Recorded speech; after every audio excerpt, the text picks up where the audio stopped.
As pessoas não entendem isso. Os grandes ganhadores desse apoio em testes padronizados para decisões importantes foram os publicadores de testes. Eles ganharam muito dinheiro criando esses testes e distribuindo esse software. Quantas provas padronizadas tem tido? Esses são o número, em média, de avaliações por distrito para todas as crianças. São os níveis escolares embaixo. No primeiro ano, ele recebe 6 provas por ano. No quarto ano, são 8 por ano. No sétimo ano, ganha 9 testes por ano, 9 provas. Vai até 10 por ano. São os números de provas padronizadas que cada criança recebe todos os anos. É loucura. Essas são as horas de provas para os estudantes na maioria dos estados.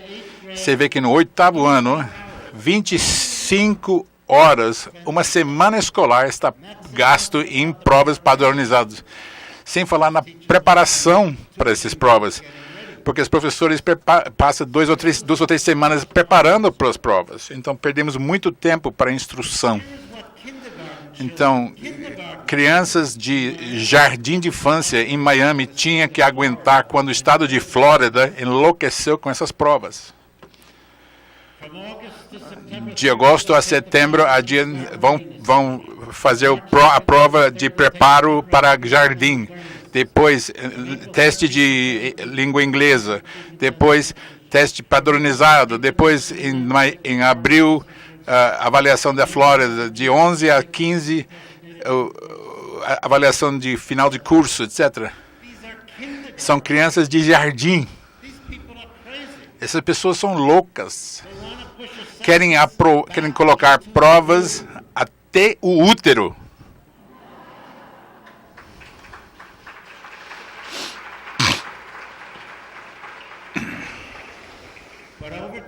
Mas ao longo do tempo, os pais aprenderam que o exagero de provas está danificando a educação pública. Estreita o currículo, manda muitos estudantes embora. Ou se eles ficam, aprendem a não gostar da escola. As provas exageradas promovem uma narrativa falsa para as escolas. Faz com que as escolas de baixa renda são colocadas em risco de fechar exatamente o que as corporações querem.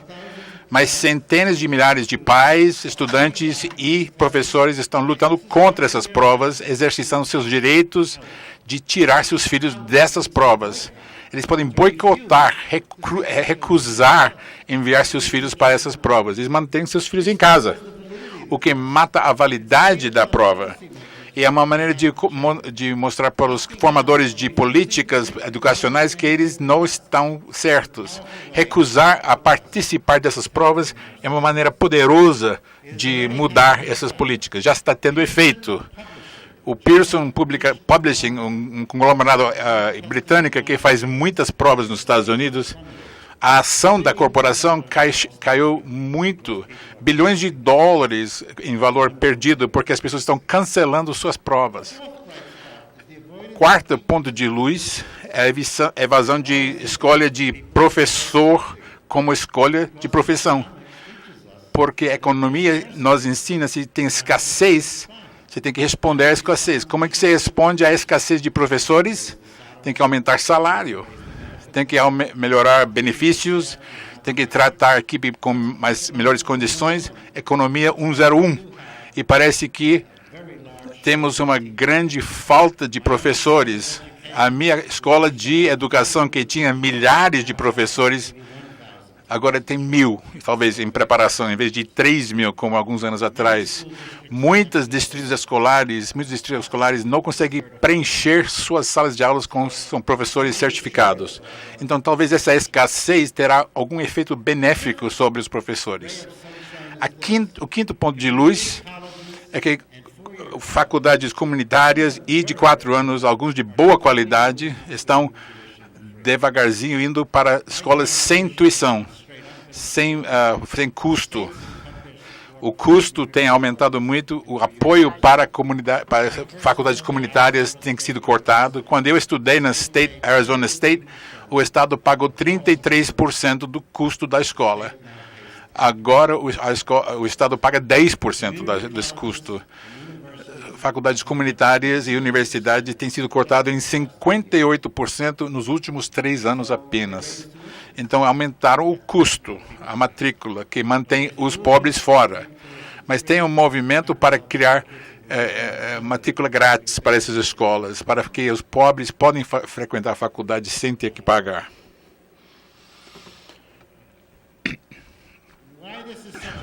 Por que isso é um problema tão grande nos Estados Unidos é mostrado nesse gráfico aqui.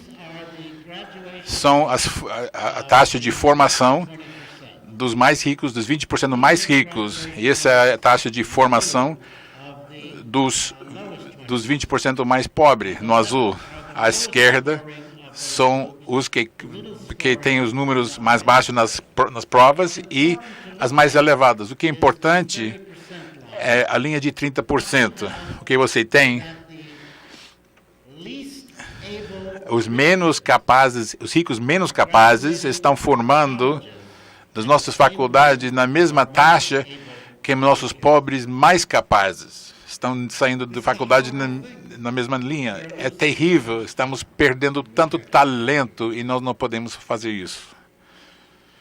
Não temos o luxo de perder esse talento. O sexto raio de luz, as pessoas estão aprendendo que crianças pequenas precisam de tempo para ser crianças pequenas. Não precisam e não devem ter pressões acadêmicas colocadas sobre eles em uma idade tenra. A maioria dos americanos sabem disso instintivamente, mas muitos deles, como os chineses e coreanos, têm tanto medo de que seus filhos vão perder a oportunidade de entrar numa universidade de boa qualidade, que eles fazem rigor acadêmico um foco da primeira infância. Um grupo comercial na Flórida, um dos estados mais loucos, em Miami, um dos sistemas de avaliação utilizado para pré-jardim e jardim parece assim. A avaliação para essas crianças. Comportamento social e faz gestão de seus sentimentos, segue expectativas, capacidade física, se demonstra capacidade de viajar. Não sei nem o que é isso. Se ele sabe viajar para Nova York, demonstrar talento de balanço, movimento grosso, talentos de linguagem, talentos cognitivos, avaliações de literacia, de matemática.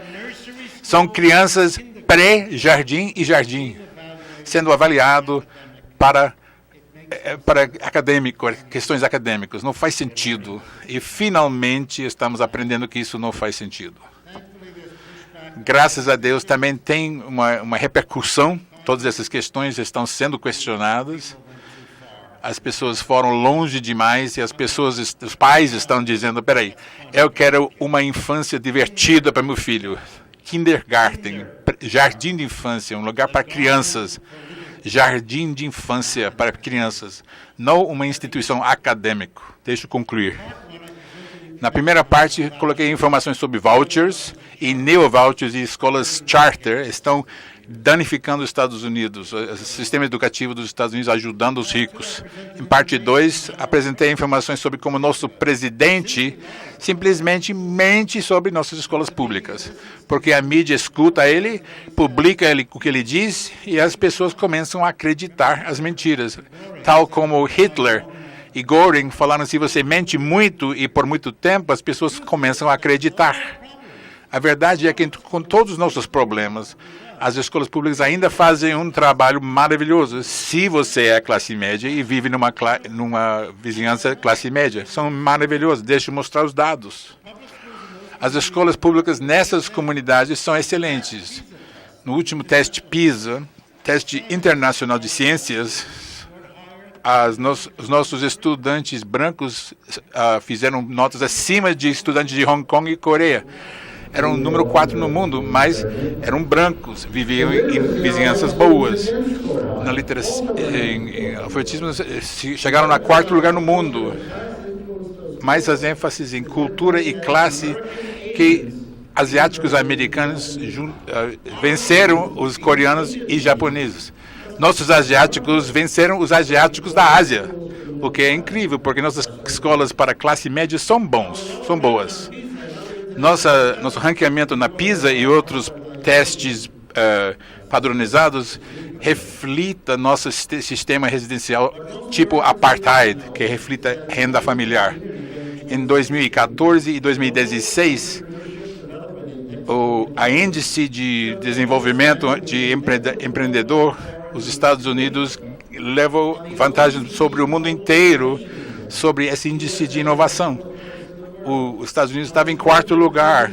No 2015, no índice de criatividade, os Estados Unidos chegou em segundo lugar. Até no PISA, em que nós não fazemos um bom trabalho por causa da pobreza da população, nós conseguimos com 33% do estoque mundial de crianças inteligentes, nível 5 e 6. Os estudantes de ciência mais inteligentes do mundo, 33% estão nos Estados Unidos. Em matemática, 14%. Em leitura, 34%. Pelo menos de acordo com a PISA, que também temos que questionar. Mas também a produtividade de trabalhadores americanos é entre os mais elevados do mundo, 20% acima da Europa e o dobro da Coreia. Muitos políticos e jornais falam sobre desespero. Em desespero, esses alcances são incríveis dos Estados Unidos, são das escolas públicas que ainda educam 90% dos nossos filhos. Depende se são de famílias ricas ou não. Com todas as reclamações sobre nosso sistema, que não querem pagar para outras crianças de outros pais ir para as escolas públicas ou para eles serem educados para competir com seus filhos, nós ainda temos um sistema público que é muito competitivo. Todos os conservadores, direitistas, as estratégias para demonizar e privatizar e carteirizar nosso sistema público, essa maravilhosa invenção da humanidade, esse grande equalizador social não conseguiu matar. Temos problemas, entre eles a necessidade de trazer oportunidades educativas para os nossos mais pobres, especialmente aquelas de minorias, mas eu não posso acreditar que nesse mundo perigoso em que vivemos, se cortamos nosso verba militar por 1/4 e colocar esse dinheiro em educação e serviços sociais, nosso país terá um futuro melhor. Mas isso não acontecerá tão rápido, especialmente na presidência Trump.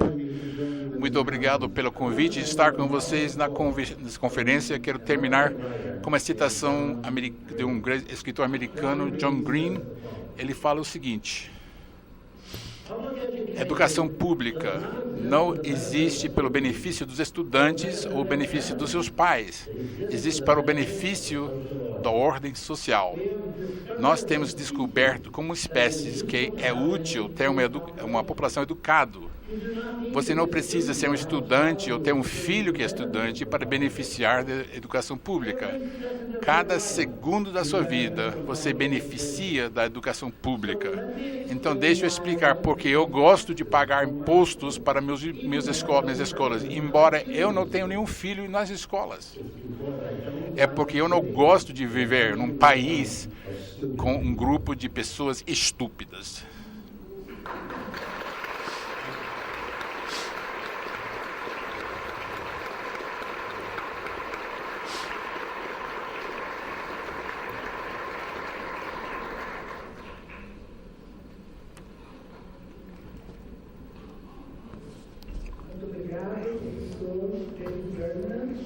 Thank you very much, Professor. We will now pass to the second part of our activity, which consists of questions and answers to discuss and have repercussion of these ideas. And with the microphone, Professor Nora Kraus. Good morning to everyone. Na verdade, eu não vou debater exatamente com o professor Berliner, até porque quem melhor que o professor Berliner para nos dar esta excelente análise sobre a situação da educação nos Estados Unidos. Eu vou tentar pensar algumas questões do Brasil a partir das pistas que o professor Berliner nos deixa nesta excelente palestra. Ele nos ajudou a compreender as ideias dominantes contemporâneas, o lugar dos Estados Unidos no processo de exportação de modelos, que, como todos sabemos, está fortemente determinada por las relações de poder internacionais. Seguramente todos nós compartilhamos com o professor Berliner a preocupação do, aspas, destino de nossa escola pública, como ele mesmo nos disse. E, lamentavelmente, nós também podemos afirmar que estamos frente a uma forte pressão pela destruição do sistema público do ensino brasileiro, tal como o professor referiu-se ao caso norte-americano. O professor Berliner fez uma rápida referência a um aspecto fundamental que marca uma divisão de águas entre o lugar que ocupou a educação pública em seu e em nosso país. A importância da educação para a integração e coesão social nos Estados Unidos. A importância da educação que Estados Unidos deu para liderar o mundo ocidental, entre outras questões. Estou me referindo a uma perspectiva histórica dos Estados Unidos, ao qual o professor Berliner também se referiu no início de sua palestra. Por exemplo, vou lhes dar alguns exemplos que, obviamente, por questão de tempo, o professor não pode fazer. Antes das escolas charter nos Estados Unidos se tornarem um negócio para as corporações, elas têm uma forte história por trás. Por exemplo, nos Estados Unidos, elas surgem como reação de grupos de famílias ou professores frente à discriminação que seus filhos sofriam na escola pública. Outras experiências surgiram, todas estas surgiram principalmente na década dos 60, como pequenas experiências entre professores e família, que, por exemplo, para driblar este problema da relação entre a moradia e a escola. Então, foram experiências comunitárias e docentes para tentar, de alguma maneira, melhorar as condições das minorias. E no caso do Brasil, por exemplo, a reação no caso do Brasil, nós temos uma situação totalmente diferente. Nós temos uma importação de um modelo de mercantilização da escola, quando alguns estados, e inclusive o próprio governo federal, defende a implantação das escolas charter no Brasil. Para quem, na verdade, aqui no Brasil nós não chamamos de escola charter ainda. No Brasil chamamos de escolas públicas com gestão privada, situação que nós temos em muitos estados já no Brasil, mas traduzido por inglês seriam as escolas charter que o professor Berliner nos explicou. A influência dos empresários tem sido intensa na educação pública e isso não é de hoje nos Estados Unidos. Ela surge nos Estados Unidos como atividade filantrópica, com os empresários moralmente obrigados a compartilhar parte de sua riqueza. Estou me referindo até o próprio século XIX. Cresce exponencialmente esta participação do empresariado a partir da década de 80, conferindo a eles um poder e prestígio que, além das vantagens fiscais, resultaram na criação de um gigantesco mercado educacional nos Estados Unidos. As fortes ondas migratórias para os Estados Unidos sempre foram também uma questão de destaque nas propostas educativas que têm buscado uma integração pacífica e inculcação do ethos norte-americano. Uma questão que a mim me chamou muito a atenção quando estive nos Estados Unidos estudando a história norte-americana é que A Organização Universal da Educação Básica nos Estados Unidos, ela se consuma quase nas primeiras décadas do século XX. E o que mais me chamou a atenção é que Estados Unidos nunca teve um sistema dual. Nós tivemos um sistema dual, Europa, muitos países da Europa teve um sistema dual, Estados Unidos nunca teve esse sistema dual. Porque a ideia de que a educação comum, igual para todos, poderia trazer uma sociedade mais coesa, mais integrada. Um otimismo pedagógico muito forte. Estes são só alguns exemplos para puxar para o Brasil, que eu destaquei, para mostrar que Estados Unidos tem uma relação bastante particular entre Estado e sociedade, chamando sociedade tanto a comunidade quanto ao empresariado, na formação e desenvolvimento da sociedade norte-americana. Como podemos ver a través destes pequenos exemplos e da excelente exposição do professor Berliner, que Estados Unidos e o Brasil têm histórias e realidades educacionais bastante diferentes. No entanto, as políticas norte-americanas têm ditado com frequência tendências na política educacional brasileira, principalmente no que se refere a mudanças na estrutura, organização e gestão da educação básica e da unidade escolar.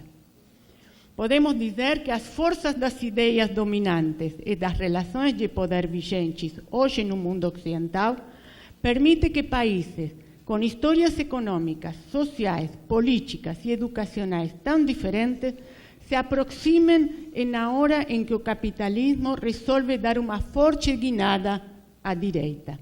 Digamos, quando o neoliberalismo passa a mostrar sua cara mais abertamente.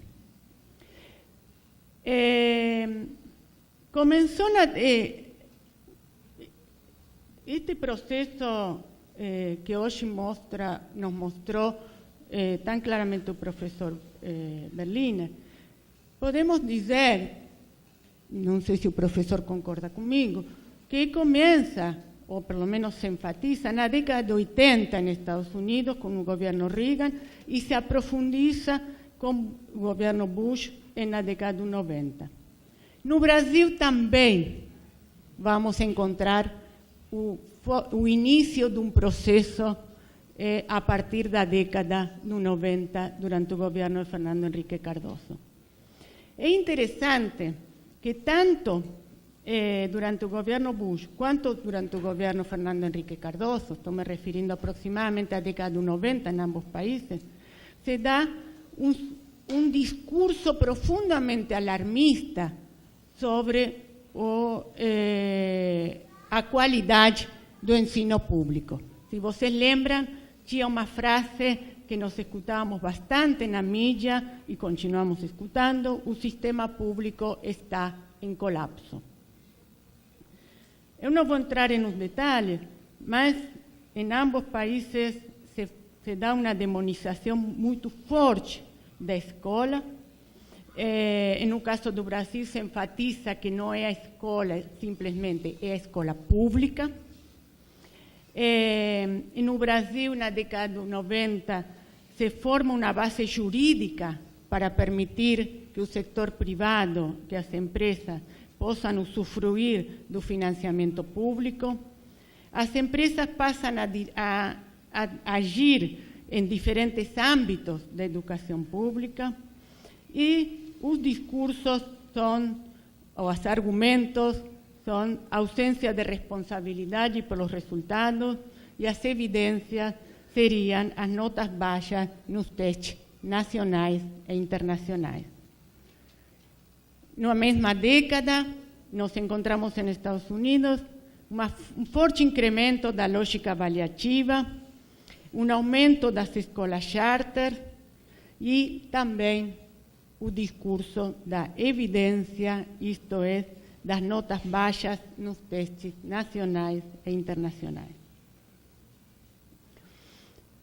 É interessante a gente remarcar que o cenário educacional norte-americano tem sido e continua sendo, tem sido a partir dos 90 e continua sendo uma fonte importante de legitimação das novas políticas no Brasil.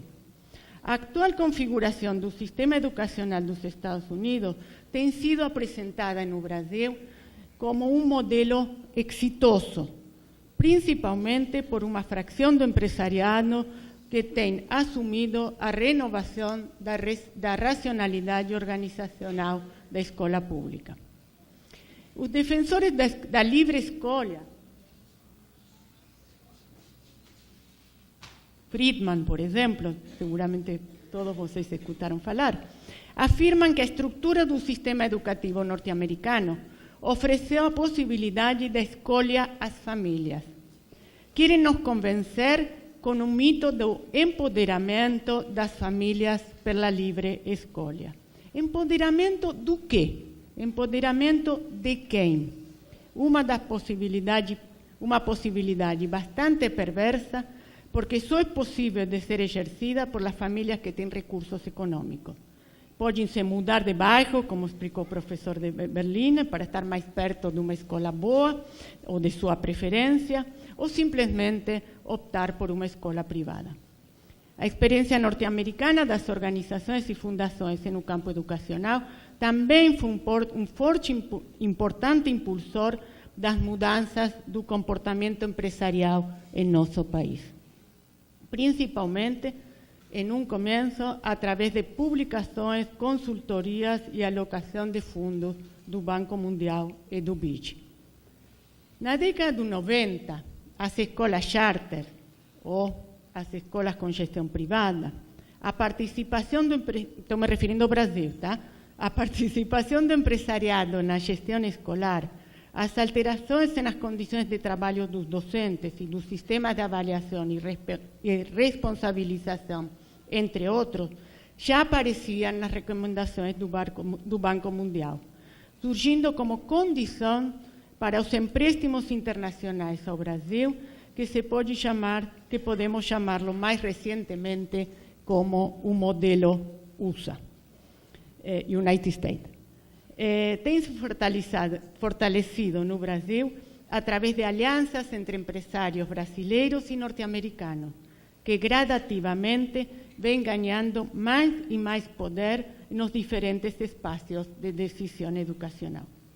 A situação que devemos enfrentar para frente a essa ofensiva tem algumas diferenças importantes entre os dois países, tal como vocês devem ter observado na apresentação do professor Berliner. No Brasil, a escola pública recebe, a igual que os Estados Unidos, aproximadamente, estou dando um valor aproximado, de 85% da matrícula do ensino básico.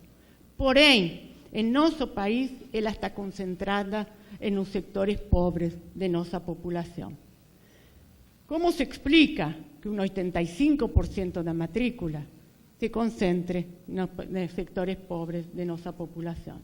Isto se explica, entre outras coisas, pelo forte grau de concentração de renda que nós temos em nosso país.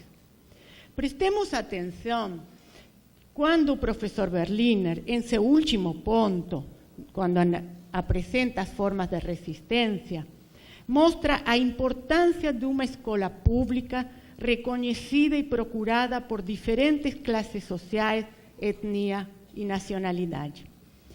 Este movimento, eu tive a oportunidade de entrevistar mais desse movimento que o professor Berliner explicou, de oposição aos testes nas escolas. É muito interessante, primeiro, ver que as famílias reagem de uma forma, digamos, aspas, agressiva, até promovendo que seus filhos não façam os testes. Mas também é importante prestar atenção que em muitos estados e em muitas cidades, estas mães que lideram esses movimentos são também professoras. Ou seja, são professoras que enviam seus filhos à escola pública e que pressionam que a escola pública seja uma escola pública que eduque e não dedique o tempo que o professor Berliner nos mostrou a preparar para avaliações simuladas para depois realizar a avaliação. A discriminação do sistema educacional brasileiro se expressa muito mais em uma segmentação entre o público e o privado do que no interior do público, da escola pública, como seria o caso norte-americano. Ainda que não estou negando, pelo contrário, que nós temos excelentes escolas públicas, mas que são ainda, podemos considerá-las ilhas dentro do que é o sistema como um todo. Ao longo do tempo, nós vivemos uma inversão da valorização da escola pública e privada na população de todas as classes sociais no Brasil. Enquanto até aproximadamente a década dos 70, muitos de vocês deviam estar fazendo a escola, deviam estar na escola pública nesse momento, eu não estava no Brasil, ir à escola privada era quase uma punição, hoje seria o contrário. A escola pública carrega uma forte demonização e desprestígio social no Brasil. Os sistemas privados de ensino de ensino virou quase o desejo de quase todas as famílias brasileiras, independentemente da classe social. E, portanto, políticas como voucher ou charter têm um amplo espaço de aceitação entre as famílias. Eu fiz pesquisas em Pernambuco, no Rio de Janeiro, e a demanda pelas famílias das escolas de gestão privada, de telefonias e etc., são enormes. Tem prédios bonitos, fazem um bom marketing e etc. Isto parece ser uma situação bastante diferente nos Estados Unidos. Além de ser as escolas charters uma porcentagem relativamente pequena, ainda que, como nos mostrou o professor Berliner, a tendência de crescimento, principalmente através do incentivo dos governos, é muito forte. A escola pública concentra um alumnado bastante diversificado. E, inclusive, não vamos entrar nesses detalhes agora, mas as escolas públicas, dependendo do bairro em que elas estão, oferecem programas dentro de suas escolas mais direcionados aos interesses de uma classe média ou mais direcionados às necessidades de setores mais pobres da população. Pela fala do professor Berliner, pode-se concluir que isso está mudando. E deixo aqui uma pergunta para o professor. Seria possível dizer que o mercado, que as corporações nos Estados Unidos criou e continua criando a necessidade, entre aspas, o desejo, entre aspas, por voucher e escola charter, sendo que a escola pública é um espaço ocupado por todas as classes sociais? Sem dúvida, no Brasil, a escola pública, ainda que com diferenças regionais e institucionais importantes, tem grandes problemas. Mas a experiência dos Estados Unidos indica que a alternativa não está na gestão privada. Ou melhor, como nos falou na segunda noite o diretor do documentário, não há alternativa para o lugar que ocupa a escola pública. Ao mesmo tempo, o senso comum de que as escolas privadas são sempre melhores e mais eficientes do que a escola pública vem sendo cada vez mais inculcado por la mídia no Brasil para legitimar a inclusão da gestão privada no serviço público como forma de resolver seus problemas. É o caso, por exemplo, das escolas de Goiás, com a militarização das escolas públicas, também mostradas no documento na segunda noite. Ao mesmo tempo, é de interesse do mercado nacional e internacional a implantação das escolas charter e do voucher no Brasil. O ministro da Economia, esta é uma matéria da UOL do dia 27 de maio de 2016. O ministro da Economia do Brasil, falando aos investidores nos Estados Unidos, expressou claramente a intenção de aumentar os vouchers. Os vouchers são os bônus, tá? os bônus que o governo federal ou os governos estaduais estariam dando para as escolas privadas atenderem crianças que não podem pagar. Então ele diz, falando para os investidores nos Estados Unidos, expressou a intenção de aumentar os vouchers em saúde e educação como parte das estratégias de diminuição do Estado e abertura do mercado brasileiro. Isto foi uma matéria da UOL. Em nome de uma modernização e eficiência do sistema educacional, se promovem novas formas de organização e gestão do ensino público e, inclusive, e aqui eu quero marcar, entre aspas, uma novidade, ou melhor, um aprofundamento de uma tendência no Brasil. E, inclusive, o esvaziamento da escola pública, que produz um enorme retrocesso social, está hoje presente no Brasil. Até muito pouco tempo atrás, muito mesmo, um ano talvez, nós podíamos dizer, e muitos de nós pesquisadores fazíamos referência a isso, a três tipos de atuação do empresariado no Brasil. Por exemplo, o movimento Todos por la Educação seria uma ampla coalição que reúne empresários e governos. Outras formas, fundações empresariais trabalhando em diferentes espaços de decisão política e também nas escolas. E, em terceiro lugar, ou terceira forma, alianças entre corporações nacionais e estrangeiras, principalmente norte-americanas, no fortalecimento dos serviços educacionais. Como, por exemplo, temos hoje uma empresa, uma das tantas empresas privadas, chamadas em português Ensina Brasil, de formação docente. Como já vimos, o empresariado tem grande interesse no ramo da educação, tanto nos Estados Unidos quanto no Brasil, por ser um mercado altamente lucrativo. Mas, além disso, e tão importante quanto, é o interesse ideológico do empresariado brasileiro na difusão de valores que legitimam as relações sociais no capitalismo, com as especificidades próprias de seu estágio atual. Meritocracia, livre mercado, livre escolha, individualismo, empreendedorismo, competição, são os valores que se tentam impor hoje na escola pública. A ideia da imagem do homem de negócio como herói da modernidade. Esse pensamento, esses valores, nunca estiveram tão fortes no pensamento educacional hegemônico brasileiro quanto hoje. Mas, hoje podemos afirmar, a igual de como afirma o professor Berliner, que está se querendo acabar com nossa escola pública.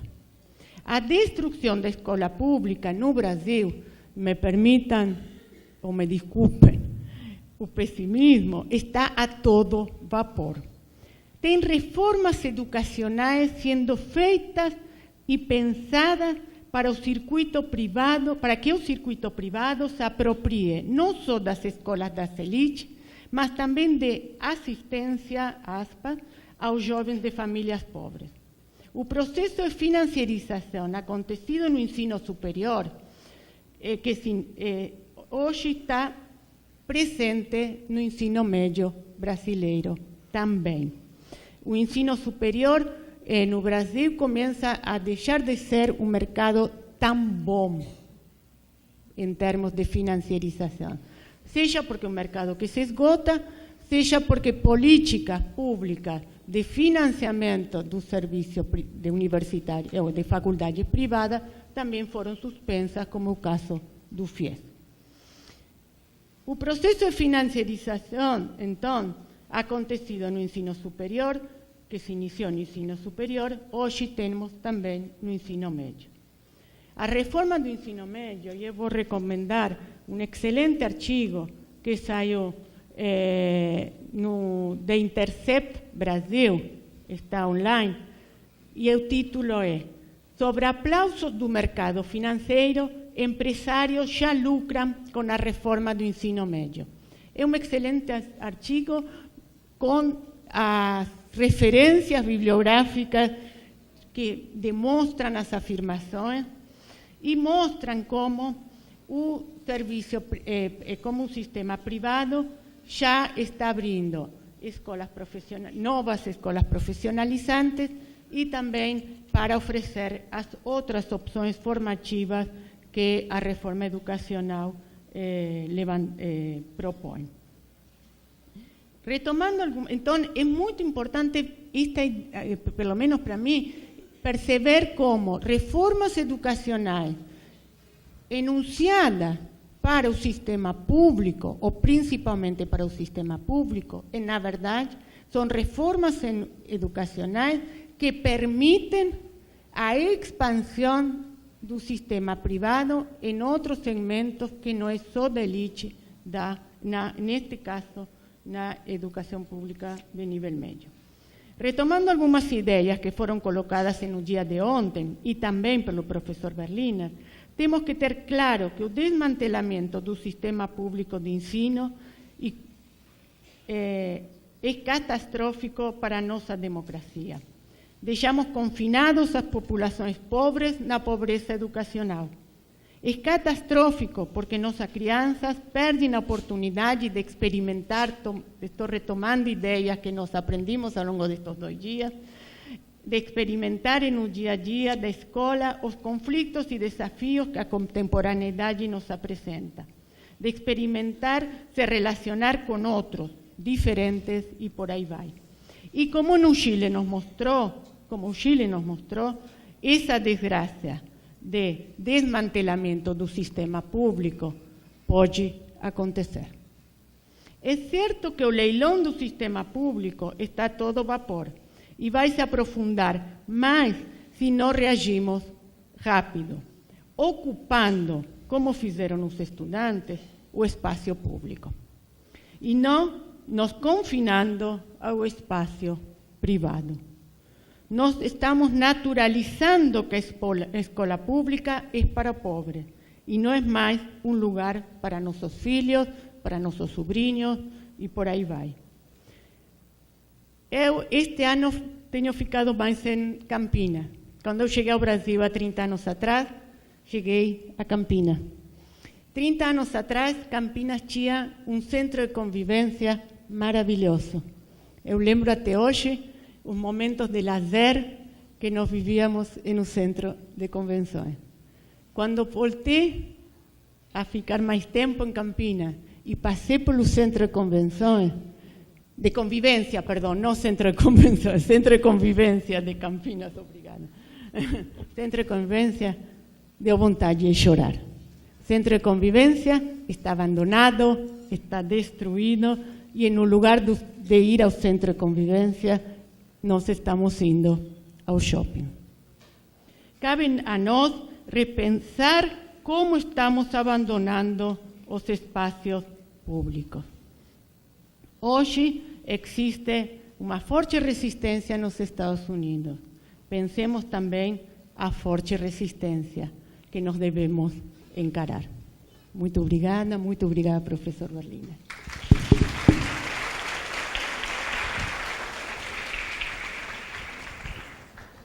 Obrigada, Nora. Antes de passar de volta o microfone ao professor David Berliner, eu vou pedir a vocês que, se tiverem questões, nós gostaríamos de ouvir as questões, e eu vou recebê-las aqui enquanto ele fala, para a gente poder agilizar depois o trabalho. Obrigada.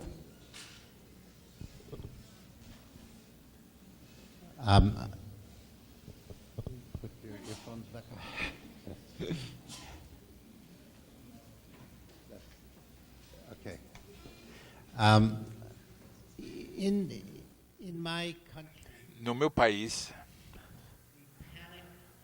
o pânico de pais está causando alguns dos problemas. O pânico dos pais é que seus filhos não terão empregos. Então, eles querem uma vantagem para seus filhos. Quando eu estava crescendo, meus pais, se quiser fazer faculdade, nós vamos tentar ajudar. Mas talvez não precise fazer faculdade. Era uma escolha. Ou você poderia ir ou não ir. Ou você poderia entrar no sindicato, arrumar um bom emprego. Você ia receber um bom emprego, um bom salário. Mas ao longo dos anos, do tempo que eu fui adolescente, até agora, você precisa de uma educação boa para receber um emprego bom nos Estados Unidos. Então, pais entram em pânico. Nós temos evidências agora de que há 20 anos atrás, 30 anos atrás, a classe média, o pai de classe média, gastava $3.000 por ano nas suas crianças em pré-escolas e para museus, atividades enriquecedoras, levar para acampamentos de verão, $3.000 por ano para ajudar suas crianças novas, crianças pequenas. Hoje são $7.000 por ano, em dólares ajustados por inflação, em valores reais. O que isso representa é que meu filho, a minha filha é preocupado para minha neta não ter uma vantagem nesse mundo. Então ela pagou uma fortuna para minha neta ter todas essas oportunidades extracurriculares e para entrar na escola certa. E ela me ligou chorando, vou mandar ele para uma escola particular, chorando, falou para mim. Aí eu falei, é sua filha, não minha. Você faz essa decisão. O que ela precisava saber é que ela estava recebendo uma vantagem. No mundo onde a educação superior vale mais do que nunca, todo mundo quer entrar em Stanford ou em Harvard. Então, é muito difícil dissuadir as pessoas se eles pensam que uma escola particular vai dar essa vantagem. A verdade é que escolas particulares têm redes, os seus estudantes ficam juntos ao longo da vida, entre as mesmas empresas, e eles recebem vantagens com isso. E parte disso é conectado a essa nova economia que nós temos, que exige educação superior só para entrar na porta. Quando eu estava crescendo, talvez sim, talvez não. Não era necessário. Mas eu entendo porque as pessoas correm atrás de educação particular e querem o melhor para seus filhos. É difícil discutir isso. Mas o que nós temos que fazer é fazer eles entender que eles podem receber essas vantagens na escola pública, que nossas escolas públicas podem gerar estudantes bons, preparados para as melhores universidades. E tem verdade, isso é verdade em muitas escolas. Na cidade de Nova York tem 3 escolas públicas que competem com qualquer escola particular no mundo, porque eles te dão vantagens, mas são escolas públicas. Você tem que conseguir entrar através de uma prova, mas são escolas públicas. Você não tem que ir para a escola particular, não precisa pagar $40.000 por ano para uma escola particular. Nós temos que construir escolas que os pais reconhecem que vão fornecer para seus filhos as vantagens que eles precisam nessa economia nova. Eu entendo porque os pais fazem o que fazem, mas isso fere o comum. Você mencionou o comum, a vida comum. No estado de